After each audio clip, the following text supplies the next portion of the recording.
Hi, I'm Dan Bigelow with the TOC, and we're going to continue our series on biodiesel and get into a little bit of the timeline of biodiesel. So let's take a look at the last 10 years. So the last 10 years, things have really started to evolve with this. Before then, we really didn't have any of these issues that we've been talking about.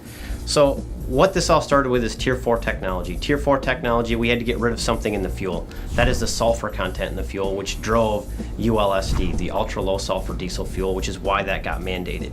But when we removed that sulfur out of the fuel, we lost a lot of lubricity.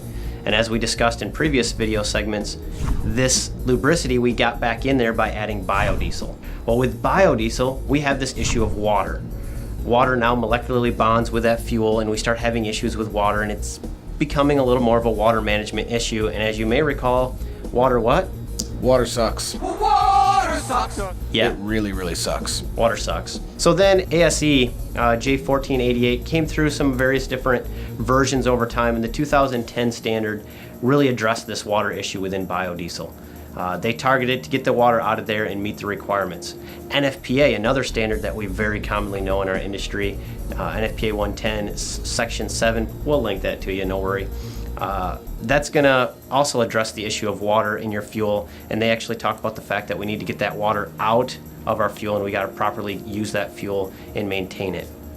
EPA put out this study about underground storage tanks, and it actually showed that 83% of the tanks that they went through and that they inspected had severe issues. That's outlined in that link below. If you really want to read it if you can't sleep. It really outlines the issues going on with that and the issues that they found, the cross-contamination, and that's really how things have evolved over the last 10 years, and this is a recent topic, which is why a lot of people are asking questions about biodiesel and why you're learning about this and why you may not know a lot about it today. So it sounds like there's a lot of things in there where we could expand and do a whole video series on each one of these topics here. So if any one of these things is really staying out to you, you got to let us know in the comments below so that we can give you what you're looking for. Thank you very much. We hope that you enjoyed this video series.